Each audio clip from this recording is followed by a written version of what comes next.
Bonjour et bienvenue dans La Neuro-C'est-Dingo. Je suis Nat et dans cet épisode, j'avais envie de te parler de la force de nos pensées. Je suis sûr que tu as déjà entendu au moins une fois cette phrase qui dit que tes pensées façonnent ta réalité. Je reconnais que c'est difficile de la prendre au sérieux, tellement elle semble abstraite et un peu perchée, le parfait cliché de la pensée positive. La première fois que je l'ai entendue, j'ai même cru que c'était un mantra de motivation. Sauf qu'en étudiant le sujet de plus près, j'ai compris à quel point cette phrase était à prendre au pied de la lettre. Ce n'est pas de la magie, ni une promesse marketing, mais bien un fait scientifiquement prouvé. Ce que tu penses en continu façonne ta manière de percevoir, de ressentir et d'agir, et donc ce que tu vis.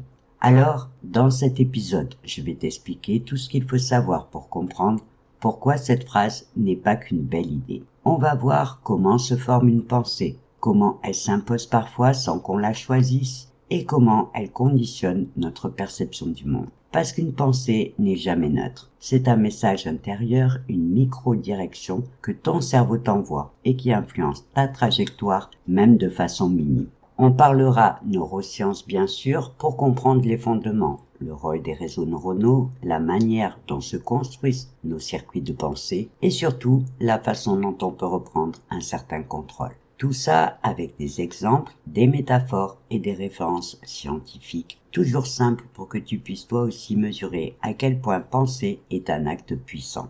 Et tu verras que cette phrase, tes pensées façonnent ta réalité, est l'une des plus transformatrices qu'on puisse comprendre dans sa vie. Quand on parle de pensée, on imagine une idée qui surgit dans notre tête presque spontanément, comme si elle apparaissait par magie, alors qu'une pensée naît d'un processus beaucoup plus structuré, enraciné dans le fonctionnement profond de notre cerveau. Ce n'est pas un hasard, mais le résultat d'une interaction complexe entre notre perception, notre mémoire, nos émotions et nos connexions neuronales.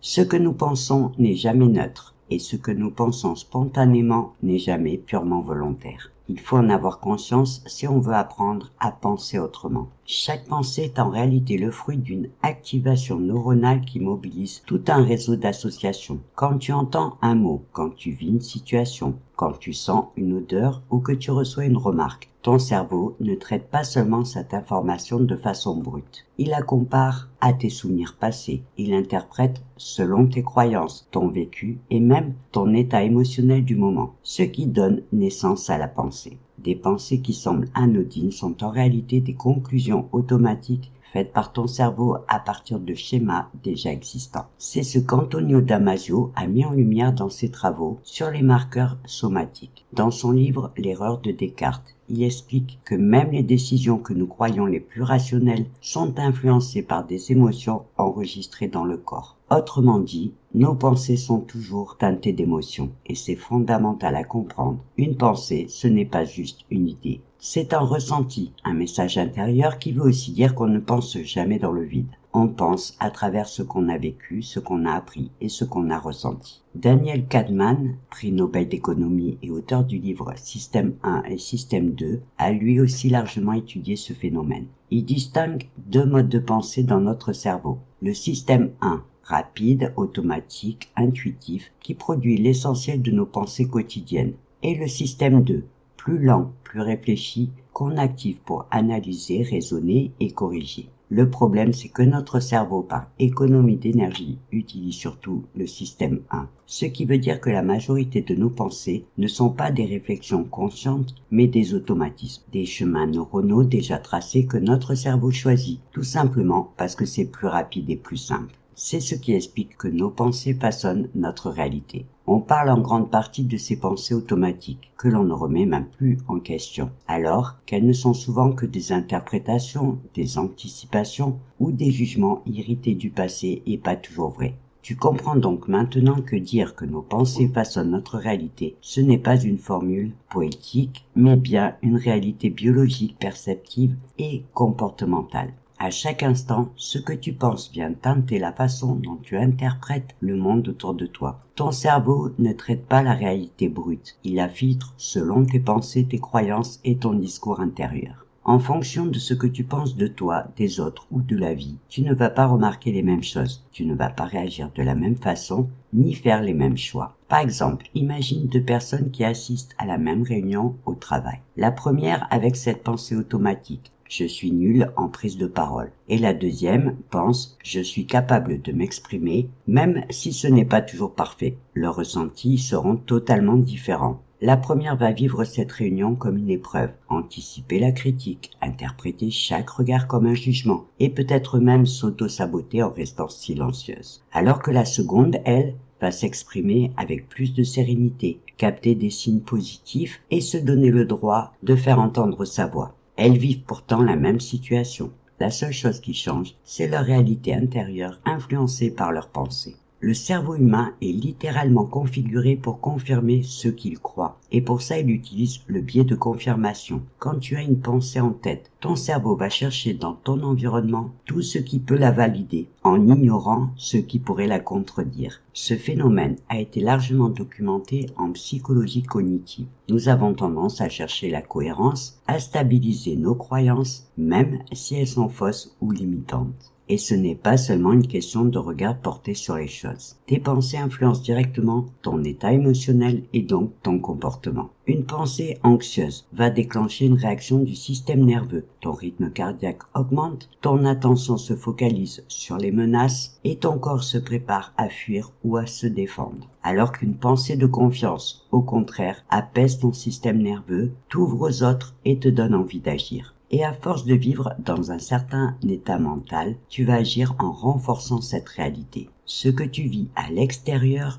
devient alors le reflet de ce que tu nourris à l'intérieur. C'est ainsi que petit à petit, les pensées que tu te répètes deviennent ta normalité et s'ancrent dans ton cerveau sous forme de circuit neuronal. Le cerveau adore la répétition, donc plus tu penses quelque chose, plus cette pensée devient automatique, rapide et inconsciente. Ce n'est plus une pensée, mais une vérité subjective qui devient ta réalité vécue. Maintenant, on arrive à la question essentielle à se poser. Est-ce qu'on peut vraiment contrôler nos pensées? Et tu te doutes bien que si j'ai décidé de faire un épisode sur ce sujet, c'est que la réponse est oui. Mais attention, pas comme on l'imagine souvent. Par exemple, il ne suffit pas de se répéter des phrases positives à longueur de journée pour faire taire ses pensées négatives. Contrôler ses pensées, ce n'est pas juste supprimer celles qui nous plaisent pas, mais les identifier, les comprendre pour pouvoir les transformer. Et la toute première étape pour travailler sur ces pensées, c'est de prendre conscience que ce ne sont pas des vérités. Tu les entends, tu les dis et tu les répètes, mais tu n'es pas obligé d'y croire. Et pour ça, il faut apprendre à les observer. C'est ce qu'on appelle la métacognition, la capacité à analyser ses propres pensées. En clair, quand tu remarques qu'une pensée négative arrive,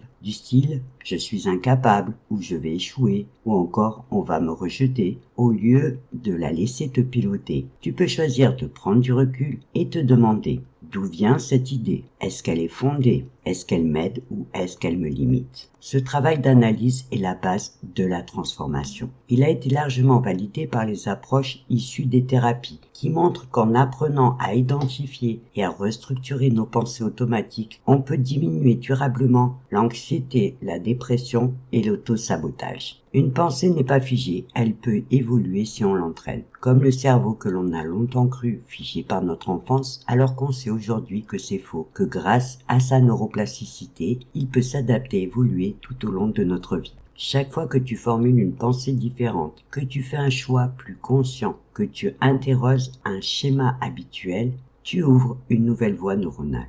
Et plus tu empruntes cette voie, plus elle devient accessible. La psychologue américaine Carol Dweck, dont je t'ai parlé dans l'épisode sur la mentalité de croissance, a démontré que le simple fait de croire que l'on peut évoluer change littéralement les performances, la motivation et notre attitude face à l'échec. Ce n'est pas magique, mais une bascule interne qui transforme notre approche de la réalité. Alors oui, on peut transformer ses pensées. Ce n'est pas immédiat, ni un switch que l'on actionne une fois pour toutes, mais un travail qui demande de la régularité, de l'exigence et qui est parfois inconfortable. Il faut de l'objectivité, du discernement, de la patience et surtout de la persévérance. Parce que comme on l'a vu, tes pensées sont des habitudes mentales souvent liées à des blessures, à des peurs ou à des stratégies de protection. Donc, pour réussir à les changer, il faut être lucide, mais aussi bienveillant avec soi-même. Ce qu'il faut vraiment retenir, c'est que le pouvoir de nos pensées n'a rien de magique. On peut apprendre à changer ses pensées en s'entraînant. Mais, comme pour toute forme d'entraînement, ce n'est pas le fait d'y penser une fois qui fait la différence, mais la répétition et l'intention.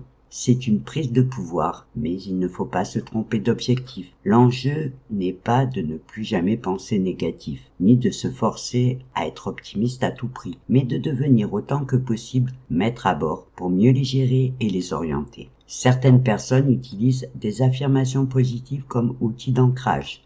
D'autres tiennent un journal de pensée pour mieux observer leurs schémas mentaux. D'autres encore pratiquent la méditation, qui est un formidable moyen de ralentir le flux de ses pensées. Le point commun de toutes ces approches, c'est qu'elles reposent sur l'intention et la répétition. Plus tu fais attention à ce que tu penses, plus tu développes une conscience fine de ton univers intérieur. Et plus tu répètes une pensée nouvelle, choisie et alignée avec ce que tu veux vivre, plus tu l'imprimes dans ton cerveau comme une alternative crédible. Par exemple, les personnes qui maîtrisent leur mental, ce sont celles qui travaillent sur leurs pensées. Pas forcément parce qu'elles y croient à 100% dès le départ, mais parce qu'elles savent que leur cerveau finit par croire ce qu'on lui répète. Donc, en répétant des messages clés à leur cerveau, elles vont créer les conditions internes de leur réussite. Après, bien évidemment que travailler ses pensées ne veut pas dire se déconnecter de la réalité ou se mentir à soi-même. Il ne s'agit pas de dire tout va bien quand ça ne va pas, mais juste de choisir une pensée qui te donne de l'élan plutôt qu'une qui te freine.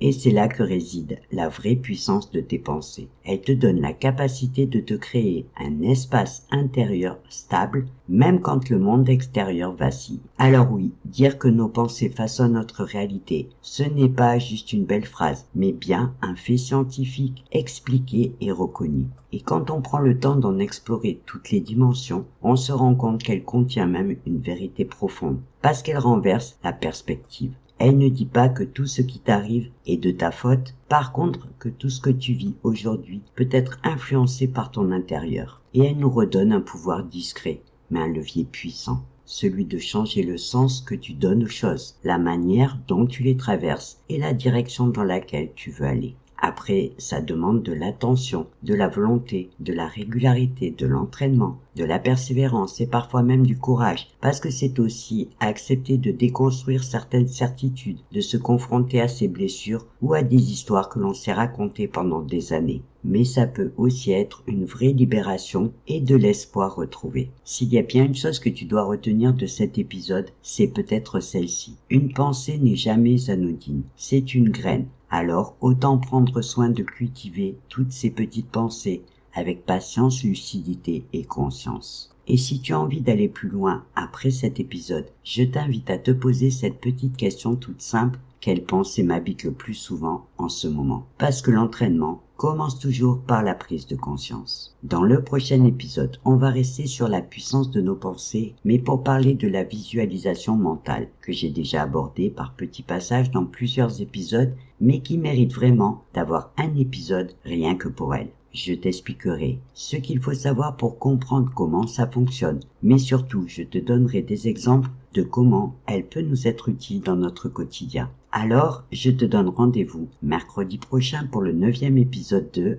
La Neurose c'est Dingo. D'ici là, prends soin de toi et de ton mental. Merci d'avoir écouté cet épisode et belle journée à toi. Et n'oublie pas, je suis Nat, celle qui défend l'idée que ton mental peut devenir un véritable levier de transformation.